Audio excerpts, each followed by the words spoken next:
A gender range and everything range out there in the streets is really important, because it sort of shows that, you know, there's teachers, there's journalists, there's school children, there's all sorts of people out there with a similar concern, and the idea that, okay, maybe they aren't going to turn back things that Trump has done per se, but they are going to sort of make sure that their voices are heard, and that, you know, a lot of what he's saying and doing isn't acceptable. Okay, Dr. Claude Harrington, thank you very much. Let's head back now to Windsor and to Christian Fraser.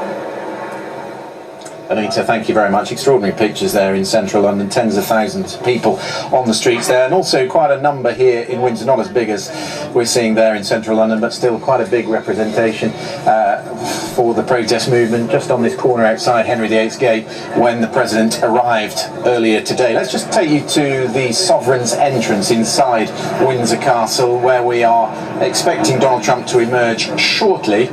If you were watching our pictures, you would have seen the Queen introducing the President to three people who were standing at the door. One of them I thought I recognised, but I couldn't just put my finger on it, and of course it was, I've been reliably informed now, the Countess of Airlie, who's the Queen's lady in waiting, and the Countess was actually born in America, so obviously she has something in common with President Trump, and that's probably what the Queen was telling them. Also there was Edward Young, the Principal Private Secretary to the Queen, and Tom Lang-Baker, who is Assistant Private Secretary. So that's the scene at the Sovereign's entrance. You'll see that the car is waiting just to the left of screen there. It's going to transport the President to Marine One, which is waiting on the lawn at the Eastern Terrace, and from there they're going to go to Stansted.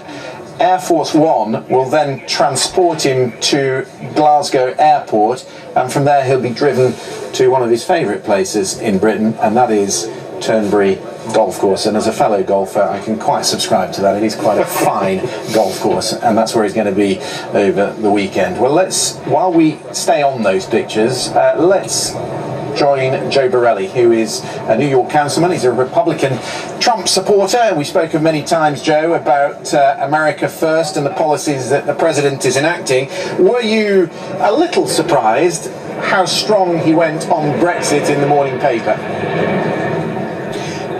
You know, Trump has always had the bull in a china shop approach to diplomacy, so I wouldn't say shocked, a little surprised as the story broke right after a formal dinner, but overall I think the approach was more Trump than people would like to admit. What is it about Brexit that he's particularly interested in? Because a lot of people, of course, speak about the ancestral roots he has with the UK, but that surely is not his only motivation.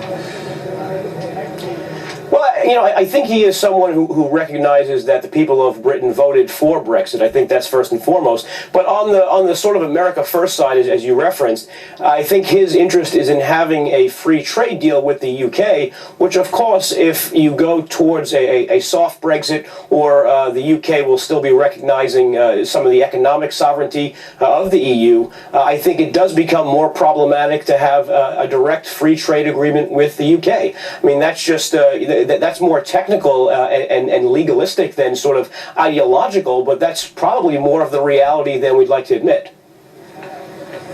Ahead of his visit here to the UK, of course, he was ruffling feathers in Brussels at NATO headquarters, and I'm sure people in his base, people who support him like yourself, would say, yes, this is long overdue, an argument about Europe paying its way.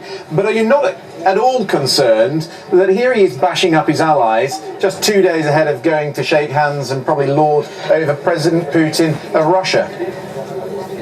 Well, certainly after today's indictments of 12 Russian nationals for actually hacking the DNC, I hope he does, take a very strong posture against Vladimir Putin. But back to NATO, the statistics are what they are. The U.S. pays 67% of the NATO budget. 21 out of 29 countries in NATO do not meet their minimum payment requirements. And as far as combat brigades, the U.S. provides nearly all of them. So it's actually been long U.S. policy, whether it's Obama or Bush or Clinton before him, to request NATO do this.